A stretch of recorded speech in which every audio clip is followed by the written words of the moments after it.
Halo guys, Assalamualaikum. Perkenalkan, kami mahasiswa program studi psikologi dari Universitas Muhammadiyah Bandung. Nah, di sini kami akan memberikan sebuah topik pembahasan yang menarik nih bagi para pasangan hidup suami istri pensiunan dan para pekerja lain yang masih aktif yang akan memasuki masa pensiun. Sebelum kita masuk ke topik pembahasan, alangkah lebih baiknya kita memperkenalkan diri terlebih dahulu nih. Karena dalam pepatah juga mengatakan tak kenal maka tak sayang. Oleh karena itu, perkenalkan saya Fazalika Siti Nabila. Saya Desi Nuraini. Saya Asri Maliha. Nama kegiatan kita kali ini itu kita akan membahas mengenai persiapan pensiun terkait penyesuaian psikologis, penghasilan dan sosial. Nah, di sini kita akan membahas beberapa poin nih yang akan dijelaskan, yaitu yang pertama ada apa itu pensiun, yang kedua ada perkembangan kognitif di masa dewasa akhir, yang ketiga ada perkembangan sosial emosi di masa dewasa akhir, lalu yang keempat ada apa alasan individu di pensiun, yang kelima fase pensiun, dan yang terakhir ada penyesuaian yang dianjurkan untuk dilakukan oleh para pensiuner. Oke, agar tidak menghabiskan banyak waktu, langsung saja akan kita bahas di pembahasan yang pertama. Namun beberapa di antara kalian pasti masih bertanya-tanya nih, apa sih itu definisi dari pensiun? Nah, oke, masuk ke pembahasan pertama bahwa pensiun itu merupakan suatu proses tapi bukan merupakan suatu peristiwa. Nah, biasanya orang-orang lanjut usia yang menunjukkan penyesuaian yang paling baik terhadap pensiun adalah mereka yang sehat, memiliki keuangan yang memadai, aktif, lebih terdidik, memiliki jaringan sosial yang luas yang meliputi kawan-kawan dan keluarga, serta biasanya puas dengan kehidupannya sebelum mereka pensiun. Nah, akan tetapi, selain itu, sebuah studi juga menemukan bahwa individu yang memiliki kesulitan dalam penyesuaian diri dalam masa pensiun memiliki keterikatan yang kuat dengan pekerjaan. Nah, termasuk memiliki sejarah yang panjang untuk terlibat dalam pekerjaan purna waktu, kurang memiliki kontrol terhadap transisi menuju pensiun, dan memiliki self-efikasi yang rendah.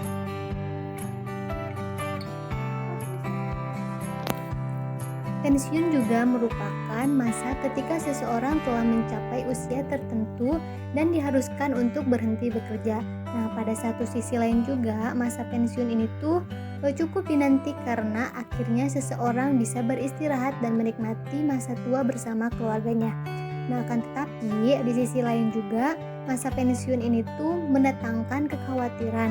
Nah, yang mana kekhawatiran utama tuh biasanya terkait masalah psikologis, penghasilan atau kecukupan finansial dan masalah sosial. Masa pensiun juga di sini bukan berarti saat-saat di mana seseorang harus mencari waktu, tetapi sebaliknya. Nah, bagaimana seseorang bisa memanfaatkan waktu sebaik-baiknya untuk kehidupan selanjutnya.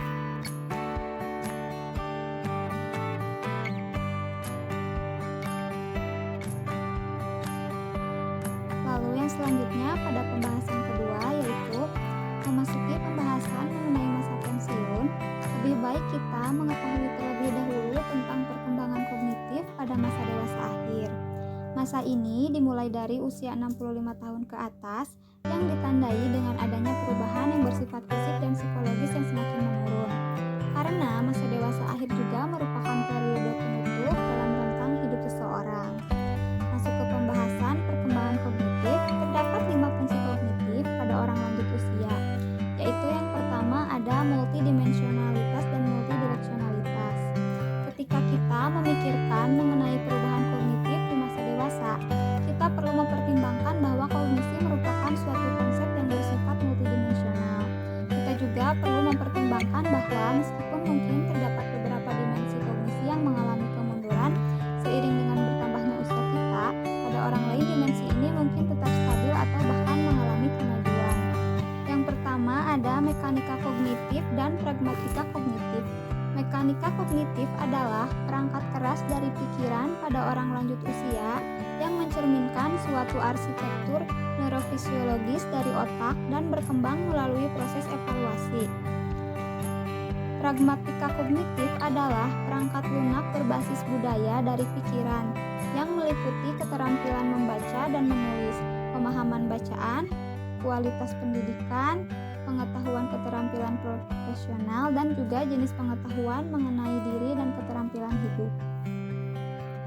Jadi, meskipun mekanika kognitif menurun di usia tua, pragmatik kognitif sebenarnya dapat meningkat setidaknya sampai individu menjadi sangat tua. Lalu yang selanjutnya ada atensi, ada memori. Tidak semua aspek dari memori cenderung mengalami kemunduran seiring bertambahnya usia. Kemunduran ini terutama terjadi dalam memori episodik dan memori kerja, bukan dalam memori somatik atau memori implisit. Kemunduran dalam kecepatan perseptual berkaitan dengan kemunduran memori. Yang selanjutnya ada pengambilan keputusan. Satu studi mengungkapkan bahwa orang dewasa yang lebih tua jauh lebih tidak konsisten dalam pilihan mereka. Lalu yang terakhir ada kearifan. Kearifan adalah pengetahuan ahli mengenai aspek-aspek praktis dari kehidupan yang memungkinkan seseorang mampu melakukan penilaian yang sangat baik menyangkut persoalan-persoalan penting. Lalu yang kedua ada pendidikan, pekerjaan, dan kesehatan. Pendidikan, orang dewasa lanjut usia yang memiliki semangat tinggi dalam hal pendidikan akan mengurangi penurunan fungsi kognitif dan membuat suatu penyesuaian yang lebih baik terhadap masa pensiun. Pekerjaan, meningkatnya penekanan informasi dalam pekerjaan dapat meningkatkan kemampuan intelektual individu. Lalu yang ketiga ada kesehatan, gaya hidup yang buruk. Beberapa penurunan fungsi kognitif yang ditemukan pada dewasa akhir berkaitan dengan faktor menurunnya kesehatan seperti hipertensi, diabetes, gangguan suasana hati atau depresi. Gaya hidup yang baik dan olahraga berkaitan dengan meningkatnya fungsi kognitif. Yang ketiga ada gunakan atau kehilangan. Aktivitas mental yang dapat membina keterampilan kognitif seperti membaca buku, mengisi teka-teki silang, mengikuti kuliah, dan menonton konser dapat memperlambat penurunan fungsi kognitif. Lalu yang keempat ada pelatihan keterampilan kognitif. Selain seperti membaca buku, mengisi teka-teki silang, mengikuti kuliah, dan menonton konser, memainkan video games yang rumit, beralih dari satu tugas ke tugas lain, dan membagi atensi dapat meningkatkan keterampilan kognitif pada orang dewasa lanjut usia. Lalu pada pelatihan penalaran, memori, dan kecepatan pemrosesan informasi. Lalu yang ketiga ada meningkatkan kebugaran fisik seperti mengikuti senam aerobik, dapat meningkatkan kemampuan perencanaan, penjadwalan, memori kerja, daya tahan terhadap distraksi, dan pemrosesan tugas-tugas majemuk. Lalu yang kelima ada neuroscience kognitif dan proses menjadi tua. Kaitan antara proses menjadi tua, otak, dan fungsi kognitif. Yaitu yang pertama ada sirkuit neural di daerah-daerah spesifik di korteks prefrontal otak mengalami kemunduran, dan kemunduran ini berkaitan dengan performa dalam menyelesaikan tugas-tugas yang kompleks, working memory, dan tugas-tugas yang melibatkan memori episodik. Lalu yang kedua ada jumlah neuron, mengalami penurunan seiring proses penuaan dan pada orang dewasa. Sinapsis tidak memperbanyak diri. Lalu yang ketiga ada berkurangnya serat mielin yang menghubungkan neuron di area korteks yang berbeda. Selanjutnya ada pembahasan yang ketiga mengenai perkembangan sosial emosi di masa dewasa akhir. Yang pertama ada teori Erikson, di mana di dalam teori Erikson itu terdapat integritas versus keputusan. Integritas versus keputusan ini merupakan tahap ke-8 dan tahap paling akhir perkembangan menurut Erikson yang dialami oleh individu di masa dewasa akhir, yang meliputi refleksi terhadap masa lalunya, menyusun potongan-potongan tinjauan yang positif, atau menyimpulkan bahwa hidup individu tersebut tidak dijalani dengan baik. Tinjauan hidup ini itu merupakan gagasan yang menonjol dalam tahap terakhir integritas versus keputusan menurut Erikson. Karena melalui tinjauan hidup, seseorang bisa meninjau kembali pengalaman hidupnya di masa lampau, mengevaluasi, dan seringkali menginterpretasikannya kembali. Yang kedua ada kepribadian, diri, dan masyarakat. Terdapat 5 faktor besar tentang kepribadian, diri, dan masyarakat yang terus berubah di masa dewasa akhir, yaitu ada keterbukaan, bersikap hati-hati, extraversion, keramahan, dan neurosisme. Yang ketiga ada relasi, keluarga, dan sosial, di mana gaya hidup seseorang yang menginjak dewasa akhir itu berbeda dibandingkan dengan gaya hidup yang pernah ia alami di masa muda.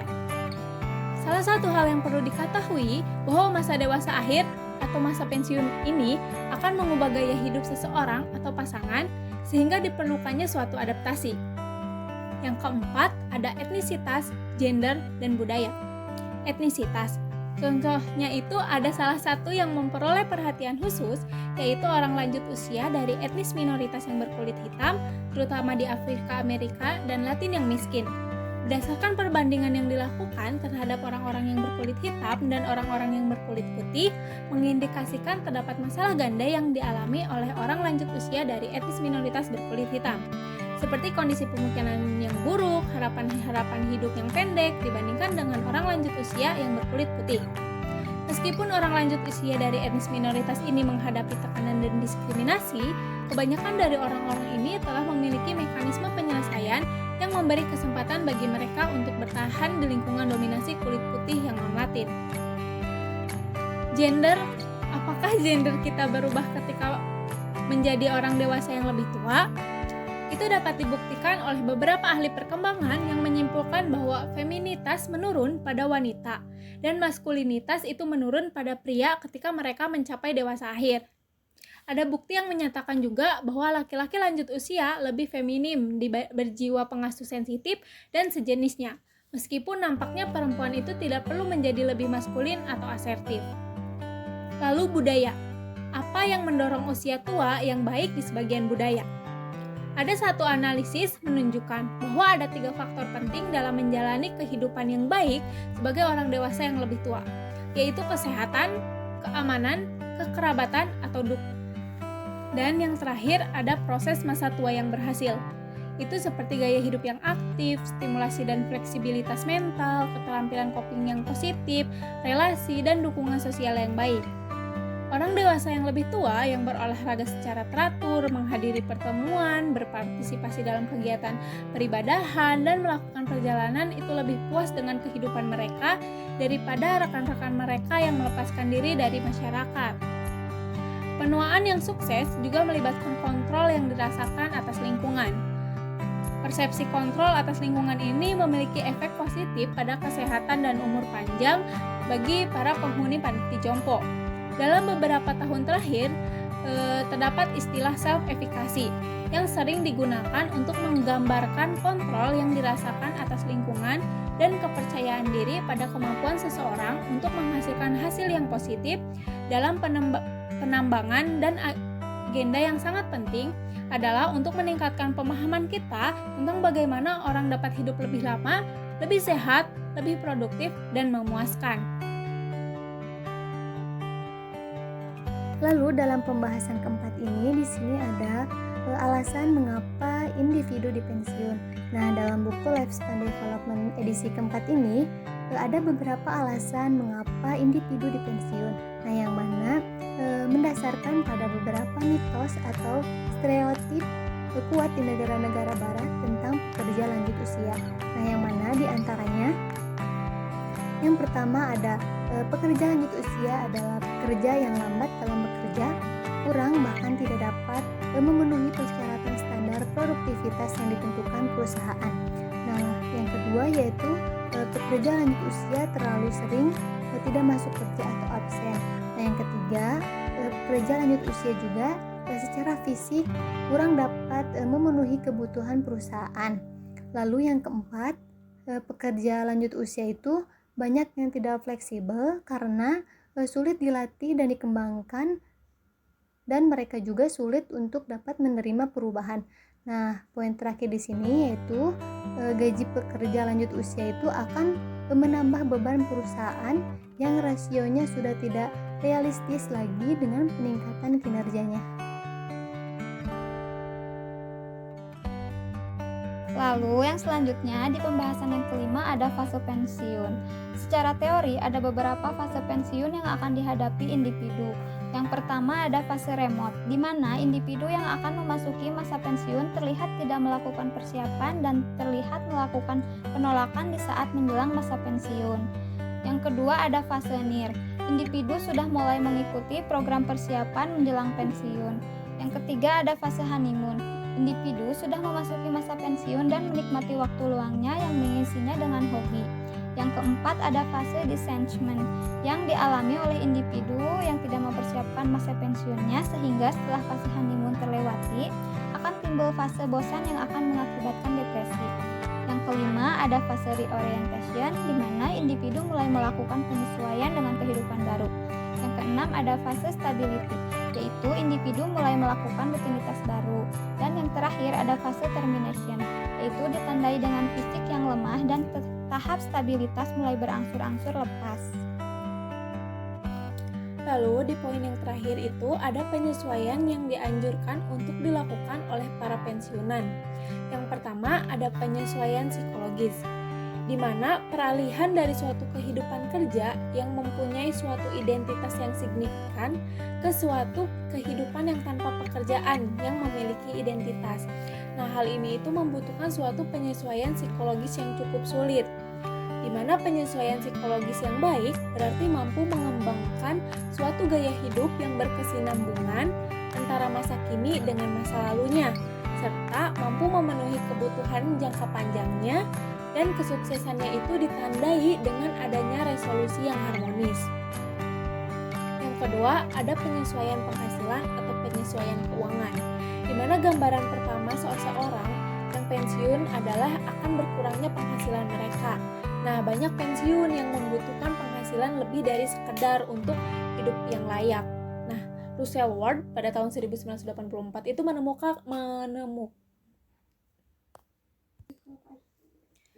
Yang kedua, ada penyesuaian penghasilan atau penyesuaian keuangan, di mana gambaran pertama individu atau seseorang yang pensiun itu akan berkurangnya penghasilan mereka. Nah, banyak para pensiunan yang membutuhkan penghasilan lebih dari sekedar untuk hidup layak gitu. Russell Ward menemukan bahwa banyak para pensiunan yang merasakan ketidakstabilan keuangannya pada awal kehidupan masa pensiunnya. Nah, mereka itu kebanyakan menghabiskan keuangannya itu untuk makan, perumahan, dan perawatan kesehatan. Nah, seseorang atau individu yang mengalami masa pensiun dan sudah memperhitungkan bahwa kondisi ini itu akan terjadi, keadaan ini itu tidak akan menjadi masalah yang cukup berarti baginya. Nah, ada hal lain yang tidak tergantikan oleh nilai uang secara real yang saat ini dapat dikerjakannya setelah memasuki masa pensiun. Yang ketiga itu ada penyesuaian sosial, di mana para pensiun itu secara signifikan berhubungan dengan berkurangnya kontak sosial hubungan kerja. Nah, kompensasinya itu dengan mempererat hubungan pertemanan atau friendship gitu, di mana individu ini itu dapat melihat sisi positif dan sisi negatif dari berhentinya kerja terhadap hubungan sosialnya.